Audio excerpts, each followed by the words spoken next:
അസ്സലാമു അലൈക്കും വറഹ്മത്തുള്ളാഹി വബറകാതുഹു.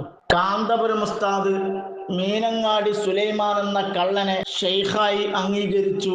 ആരും അറിയാതെ ഒറ്റയ്ക്ക് ഇരുട്ടിന്റെ മറവിൽ പോയി മീനങ്ങാടി സുലൈമാനെ പൂമാല ചാർത്തിയതിനു ശേഷം അയാൾ കുടിച്ച് ബാക്കി ചായ കുടിക്കുകയും കോമാട്ടുചാലിൽ അബ്ദുള്ളയെ കെട്ടിപ്പിടിച്ച് മുത്തം കൊടുത്ത് നിങ്ങൾക്കെതിരെ ഞങ്ങളെടുത്ത തീരുമാനം തെറ്റായിപ്പോയി എന്നൊക്കെ പറഞ്ഞ് AP ഉസ്താദ് പാശ്ചാത്തപിച്ചു. അപ്പോൾ AP ഉസ്താദിന് വറയില്ല, ദീനിൽ വട്ടപൂജ്യമാണ് എന്നൊക്കെ മീനങ്ങാടി സുലൈമാൻ പറഞ്ഞുവത്രേ.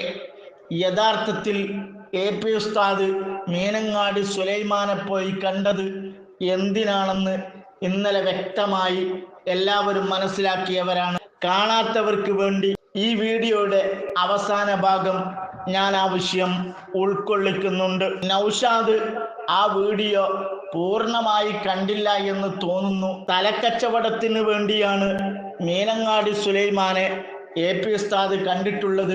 ഹിഫ്ളുൽ ഖുർആൻ കോളേജ് എടുക്കാൻ വേണ്ടിയിട്ടാണ് കണ്ടിട്ടുള്ളത്. പല കച്ചവടക്കാരനുമായ മീനങ്ങാടി സുലൈമാൻ ആ സമയത്ത് ചോദിച്ചിട്ടുണ്ടാകണം, നിങ്ങൾ ഹിഫ്ളുൽ ഖുർആൻ കോളേജ് ആണല്ലോ തുടങ്ങുന്നത്, കുട്ടികൾ താമസിച്ചു പഠിക്കുന്നുണ്ടാവുമല്ലോ, അപ്പൊ വിറക് വേണ്ടേ എന്ന് ചോദിച്ചിട്ടുണ്ടാകും. അത് ഈ ചങ്ങാതി വിവരമില്ലാത്തതുകൊണ്ട് വിറക് വേണ്ടേ എന്ന് കേട്ടതാവാനാണ് സാധ്യത. അല്ലാതെ മീനങ്ങാടി സുലൈമാന് എവിടെ നിന്നാണ് വിറക് കൊടുക്കാനൊക്കെ കഴിയുക? ഇരിക്കട്ടെ, മീനങ്ങാടി സുലൈമാനെ ഷെയ്ഖായി അംഗീകരിച്ചിട്ടില്ല എന്ന് നൗഷാദ് തന്നെ സമ്മതിച്ചതാണ്. പല കാര്യങ്ങളും AP ഉസ്താദിനോട് പറഞ്ഞു നോക്കി, അതൊക്കെ AP ഉസ്താദ് തള്ളിക്കളഞ്ഞു എന്ന് സാക്ഷ്യപ്പെടുത്തിയത് നൗഷാദ് വട്ടൂരിയാണ്. അത് ലൈഫാവാൻ വട്ടൂരികളെ സംബന്ധിച്ചിടത്തോളം ഒരു സാധ്യതയുമില്ല. അതിന്റെ കൂടെ തന്നെ ഒന്ന് രണ്ട് കളവുകൾ കൂടി ഇവൻ മേമ്പൊടിക്ക് ചേർത്ത് വെച്ചിരുന്നു. ഒന്ന്, മീനങ്ങാടി സുലൈമാൻ കള്ളനാണെന്ന് പണ്ട് തന്നെ ശംസുൽ ഉലമ പറഞ്ഞിരുന്നു. ആ ശംസുൽ ഉലമ കള്ളനല്ല, ഷെയ്ഖാണ്, ഷെയ്ഖായി അംഗീകരിച്ചിട്ടുണ്ട്, 4-5 ദിവസം അവിടെ പോയി ഇരുന്നിട്ടുണ്ട് എന്നൊരു കളവാണ് ഇവൻ തട്ടിവിട്ടത്. മറ്റൊന്ന്, ചെറുശ്ശേരി ഉസ്താദ് സുലൈമാന്റെ അടുത്ത് പോവുകയും ഭവ്യതയോടുകൂടി ഇരിക്കുകയും ചെയ്തു. അവിടുത്തെ ശിഷ്യത്വം സ്വീകരിച്ചു, ത്വരീഖത്ത് സ്വീകരിച്ചു. അവിടുത്തെ നിർദ്ദേശത്തിലാണത്രേ ചെറുശ്ശേരി ഉസ്താദ് പിന്നീട് വഫാത്ത് വരെ ജീവിച്ചു പോയിട്ടുള്ളത്. അത് പറഞ്ഞതിന് ശേഷം കീച്ചേരിയിൽ വെച്ചും പരിപാടി നടന്നു, അതിൻ്റെ ശേഷവും പരിപാടി നടന്നു. ആ ഫോട്ടോസോ വീഡിയോസോ ഇതുവരെ പുറത്തു വിട്ടിട്ടില്ല. എന്താണ് വിടാത്തതെന്ന് കുരുവട്ടൂരുകളിൽ ചിലരോട് നമ്മൾ ചോദിച്ചപ്പോൾ കാന്തപുരം ഉസ്താദിൻ്റെത് ജനങ്ങൾ പെട്ടെന്ന് വിശ്വസിക്കാൻ വേണ്ടി മേമ്പൊടിക്ക് ചേർത്തതാണ്, അങ്ങനെ സംഭവമൊന്നുമില്ല എന്നാണ് വട്ടൂരികളിൽ ചിലർ തന്നെ അടക്കം പറഞ്ഞുകൊണ്ടിരിക്കുന്നത്. അവന്റെ ആ കളവ് നമുക്കൊന്ന് കേട്ടു നോക്കാം. മഹാനായ ചെറിയ AP ഉസ്താദും AP അബൂബക്കറും പോയിരുന്ന ആ ഉന്നതമായ ഹദറത്തിനെ കുറിച്ചാണ് ഞാൻ പറയുന്നത്. ശംസുൽ ഉലമയുടെ കൂടെ ഇരിക്കുന്ന ഫോട്ടോ. കാരണം ഏതോ ഒരു മജ്‌ലിസിൽ ഇരുന്നവരല്ല അവർ. 4-5 ദിവസം ഒന്നിച്ച് ഒരേ സ്ഥലത്ത് കഴിഞ്ഞവരാണവർ. അങ്ങോട്ടും ഇങ്ങോട്ടും മഹബത്ത് വെച്ചവരാണവർ. അതിന്റെ ഒക്കെ രേഖ എത്രയുണ്ട്? മഹാനരായ ചെറുശ്ശേരി ഉസ്താദ്, പാണക്കാട് സാദാത്യങ്ങൾ, അവരെല്ലാം ആ ഹദറത്തിൽ വന്നിരിക്കുന്ന ഫോട്ടോ വീഡിയോ ഒക്കെ ഉണ്ട് കയ്യില്. ശോല പണി അതിങ്ങനെ വിടലാ. അത് വിടലും പ്രസിദ്ധീകരിക്കലുമല്ല അവരുടെ പണി. കേട്ടല്ലോ സഹോദരങ്ങളെ, മീനങ്ങാടി സുലൈമാൻ കള്ളനാണെന്ന് ആദ്യമായി ലോകത്തോട് വിളിച്ചു പറയുന്നത് ശംസുൽ ഉലമയാണ്. അത് അവിടുത്തെ ശിഷ്യനായ ഖാദിമായ കുട്ടി ഹസൻ ദാരിമി സാക്ഷ്യപ്പെടുത്തിയത് പലതവണ നാം വിട്ടതുകൊണ്ട് ആവർത്തിക്കുന്നില്ല. കുട്ടി ഹസൻ ദാരിമി അത് പറഞ്ഞത് കളവാണെന്നാണ് നൗഷാദ് വട്ടൂരി പറയുന്നത്. കുട്ടി ഹസൻ ദാരിമി പറഞ്ഞത് കളവാണെന്ന് തെളിയിക്കാൻ നൗഷാദിന് സാധിച്ചിട്ടുമില്ല. നൗഷാദ് കളവ് പറയുന്നത് പോലെ എല്ലാവരും കളവിന്റെ ആശാന്മാരാണെന്നാണ് കളവാശാനായ നൗഷാദ് വട്ടൂരി കരുതിയിരിക്കുന്നത് അതിന് നമ്മൾ ഉത്തരവാദികളല്ല. ഇപ്പോൾ നൗഷാദ് ശംസുൽ ഉലമയെയും മുനാഫിഖായി പ്രഖ്യാപിക്കാനുള്ള തന്ത്രപ്പാടിലാണ്. പൊതുജനങ്ങളോട്, സാധാരണക്കാരോട് മീനങ്ങാടി സുലൈമാൻ കള്ളനാണെന്നും അവനെ അംഗീകരിച്ചു പോവരുതെന്നും അവനെ വീട്ടിൽ കയറ്റാൻ പാടില്ലാത്തവനാണെന്നും പറയുകയും ഇരുട്ടിന്റെ മറവിൽ ആരും കാണാതെ ശംസുൽ ഉലമ ഷെയ്ഖായി സ്വീകരിച്ചുകൊണ്ട് അവിടേക്ക് ഓടിച്ചെല്ലുകയും മുത്തം കൊടുക്കുകയും കെട്ടിപ്പിടിക്കുകയും ഭവ്യതയോടുകൂടി ഇരിക്കുകയും ചെയ്യുന്നയാളാണെന്ന് വഫാത്തായി വർഷങ്ങൾ കഴിഞ്ഞിട്ടും ശംസുൽ ഉലമയുടെ പേരിൽ ഇങ്ങനെ ഒരു ആരോപണം എന്തിനാണ് വെച്ചു കെട്ടിയത് എന്ന് നൗഷാദ് തീർച്ചയായും പറയേണ്ടതുണ്ട്. കാന്തപുരം ഉസ്താദിന്റെ പേരിൽ കളവ് പ്രചരിപ്പിക്കാൻ, അതിനൊരു ബലം കിട്ടാൻ വേണ്ടിയാണ് ശംസുൽ ഉലമയുടെ പേരിൽ ഈ കളവ് ആരോപിച്ചതെങ്കിൽ സമുദായത്തോട് നൗഷാദും പമ്പൈസ് ത്വരീഖത്തുകാരായ വട്ടൂരികളും മറുപടി പറയേണ്ടി വരും. ഇനി നമുക്ക് കാന്തപുരം ഉസ്താദ് പോയ വിഷയം കേൾക്കാത്തവർക്കായി ഒരു ഫോട്ടോ ആയിട്ട് ഇറങ്ങിയിട്ടുണ്ട്. ഒരു ഫോട്ടോ, ആ ഫോട്ടോ ആയിട്ട് ഇറങ്ങി എന്നിട്ട് പറയും ഇതിന്റെ വീഡിയോ കണ്ടിട്ടോ, ഞാൻ നാളെ മറ്റന്നാളായിട്ട് വീഡിയോ കണ്ടിട്ടോ, മുല്ലപ്പൂണ്ട്. മാത്രമല്ല ഞങ്ങൾക്കുള്ളത് നിങ്ങൾക്കറിയാലോ, പരസ്പരം കെട്ടിപ്പിടിക്കുന്നതും ദുആ കൊണ്ട് വസിയത്ത് ചെയ്യുന്നതും നോക്കാൻ പറയുന്നതും മാലയിട്ട് കൊടുക്കുന്നതും ഇതൊന്നും ഞങ്ങളായിട്ടിടൂല. നിങ്ങൾ ഓരോ പ്രഭാഷകരെയും യൂട്യൂബർമാരെയും അണികളെയും നിലക്ക് നിർത്തിയേക്ക്. അണികളെ നിലക്ക് നിർത്തിയാൽ നിങ്ങൾക്ക് നല്ലതാണ്. അണികളെ കയറൂരി വിട്ടാൽ ഞങ്ങൾക്ക് സമ്മതത്തിന്റെ കുറവേ ഉള്ളൂ. സമ്മതം കിട്ടിയാൽ ഓരോന്നോരോന്ന് കൊണ്ടുവരും. ഞങ്ങളെ കയ്യിലുള്ള വീഡിയോകളും ഓഡിയോ ഇത് ഞങ്ങൾ പുറത്തു കൊണ്ടുവന്നാൽ അത് നിങ്ങളെ സംഘടനക്ക് താങ്ങാവുന്നതിലപ്പുറമായിരിക്കും. വലിച്ചു പുറത്തുവിടും ഞങ്ങൾ. ഞമ്മക്ക് ആ മുല്ലപ്പൂ ഒന്ന് പൊട്ടിച്ചാലോ, എന്നിട്ടൊട്ടവനെ ഇവരെ ആ വീടൊക്കെ ഞങ്ങളെടുത്തിട്ട് ഇത് രഹസ്യമായി ചെയ്തതൊന്നല്ലത്, ഇത് പരസ്യമായി പോയത് തന്നെയാണ്. ഞങ്ങൾ പല ആവശ്യത്തിനും പല ആഴത്തും പോകും. എന്നിട്ട് ആ വീഡിയോ ഒന്ന് ആദ്യം കാണി. ബഹുമാനപ്പെട്ട കാന്തപുരം ഉസ്താദ് ഇവിടെ ഒരു മിനിറ്റ്. ബഹുമാനപ്പെട്ട കാന്തപുരം ഉസ്താദ്, ഞാനത് ഇവിടെ തന്നെ പറയാന്ന് വിചാരിച്ചാണ്. ഇതുവരെ ഞാനത് പറയാതിരുന്നത്. എന്റെ കയ്യിൽ ആ വീഡിയോ ഒന്നുകൊണ്ട്, എന്റെ കയ്യിൽ നിങ്ങളടുത്തുള്ള ഫോട്ടോ മാത്രമല്ല, ഈ വീഡിയോ ഒക്കെ നമ്മളെ കയ്യിലുണ്ട്. ഇത് നമ്മൾ പോയതല്ലേ, പിന്നെങ്ങനെ നമ്മളെടുത്തുണ്ടാവില്ല വീഡിയോ? ഇവൻ വിചാരിച്ചത് നമ്മൾ രാത്രി എപ്പോഴോ മുണ്ടിട്ട് മൂടിയിട്ട് ഇങ്ങനെ എന്തോ ആവശ്യത്തിന് പോയതാണ്. അല്ല, അങ്ങനെ പല ആളുകളെടുത്തും ബഹുമാനപ്പെട്ട കാന്തപുരം ഉസ്താദ് പോയിട്ടുണ്ട്. എന്തിനാ പോയതെന്ന് ഞാൻ പറയുന്നത് കേട്ടിട്ട്. എന്നിട്ട് സുബ്ഹാനല്ലാഹ് ഒരു ഫോട്ടോ വിട്ടിട്ട് ഇനി വീഡിയോ ഉണ്ട്, മുല്ലപ്പൂ ഉണ്ട് എന്നൊക്കെ പറഞ്ഞിട്ട് അങ്ങനെ എത്ര മുല്ലപ്പൂ കണ്ടതാ സഹോദരന്മാരെ. അതൊന്ന് ഇട്ട് കൊടുക്കാതെ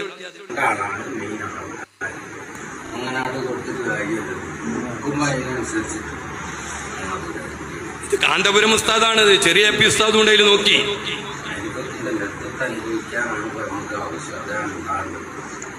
ഇതാണ് ഇപ്പൊ മുടും മുടും എന്ന് പറഞ്ഞ വീഡിയോ. നിങ്ങളാണ് കണ്ടോളി.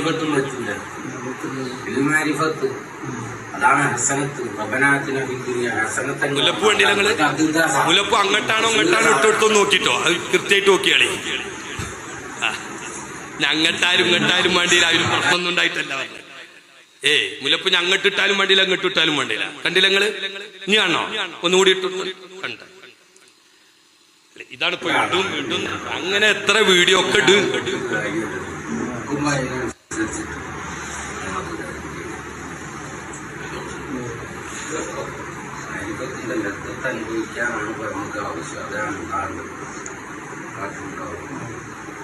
അതില്ലാത്ത മാരിഫത്തും പറ്റൂല.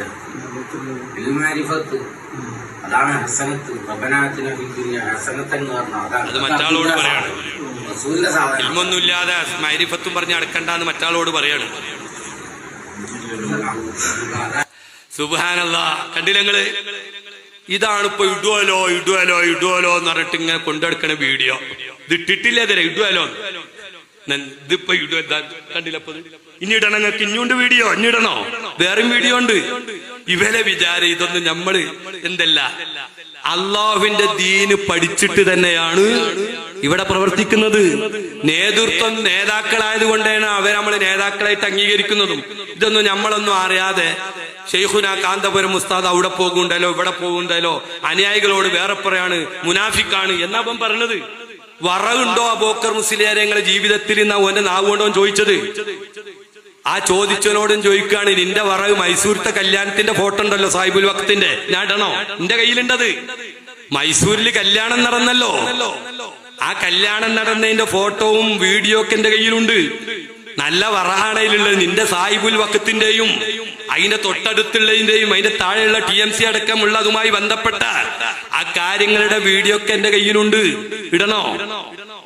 ആ വറവ് ഞങ്ങൾക്ക് ഇതിലും വേണ്ട.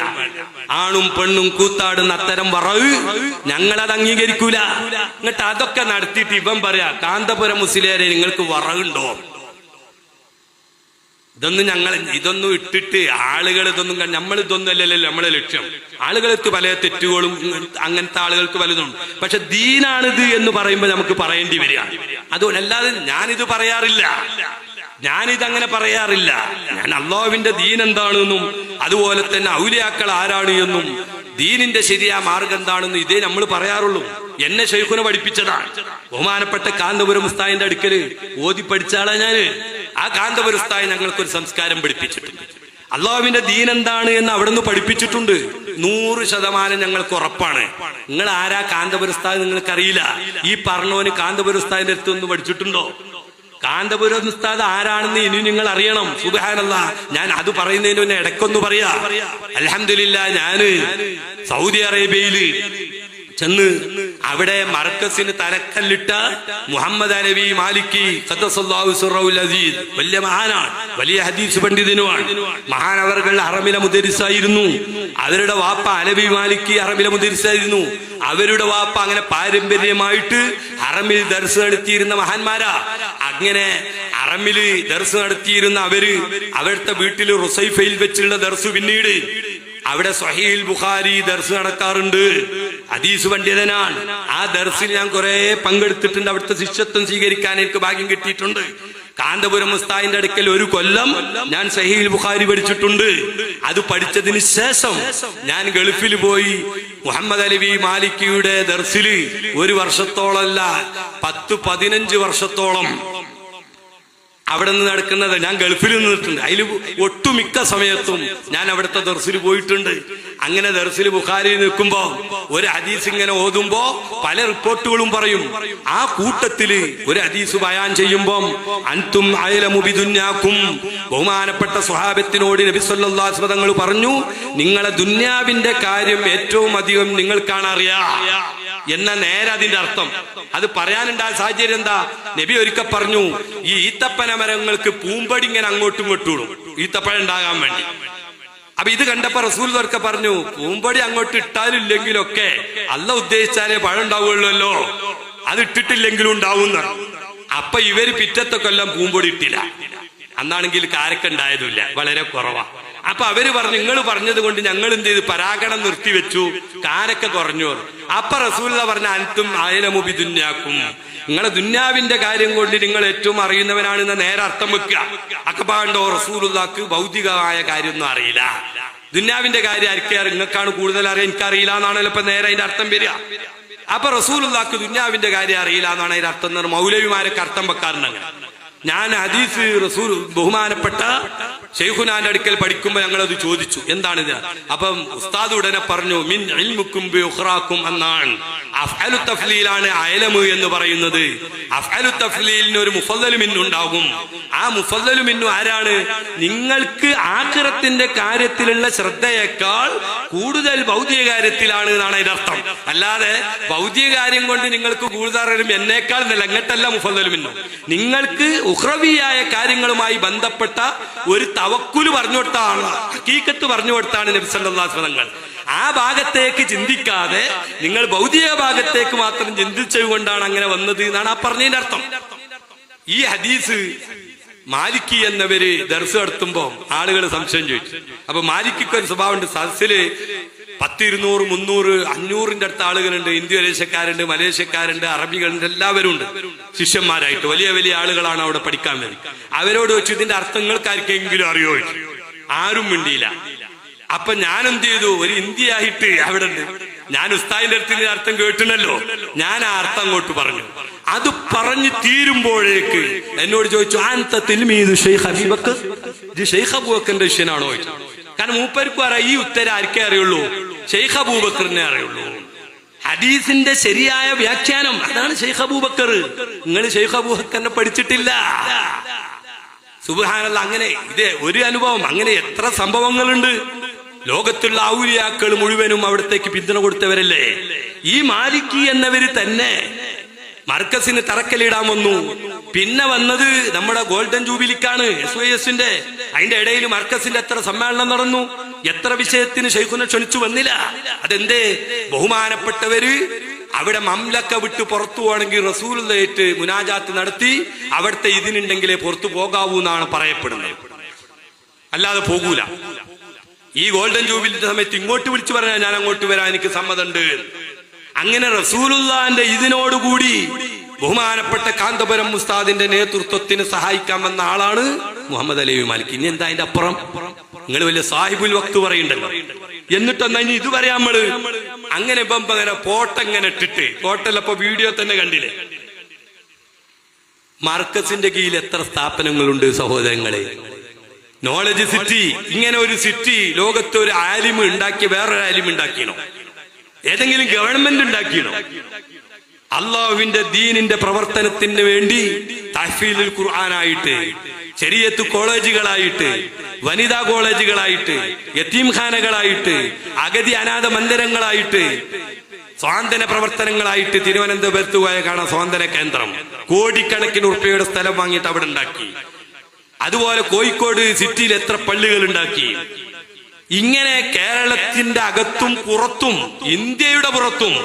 ഞാൻ ജിദ്ദയിൽ പോകുമ്പോ അവിടെ മർക്കസിന്റെ സ്ഥാപനങ്ങളുണ്ട്. ദുബൈയിൽ പോയാൽ മർക്കസിന്റെ സ്ഥാപനങ്ങളുണ്ട്. ഒരു ഓഫീസ് മാത്രല്ല, അവിടെ ആയിരക്കണക്കിന് വിദ്യാർത്ഥികൾക്ക് ഇൽമു പഠിപ്പിക്കുന്ന സ്ഥാപനങ്ങൾ ശൈഖുനായുടെ നേതൃത്വത്തിലുണ്ട്. അങ്ങനെ ലോകത്തിന്റെ വിവിധ ഭാഗങ്ങളിൽ എത്ര കോളേജുകൾ ഉസ്താദ് നടത്തും. അതിനൊക്കെ സ്ഥലങ്ങൾ വേണം, അതിനൊക്കെ ഫണ്ടുകൾ ഉണ്ടാകും. ചിലപ്പോ ചില സ്ഥലത്ത് സ്ഥലം വാങ്ങാൻ പോകുമ്പോ സ്ഥലത്തിന്റെ അച്ഛന്മാരെ പോയി കണ്ടിട്ടുണ്ട് സ്ഥലം വാങ്ങാൻ വേണ്ടി.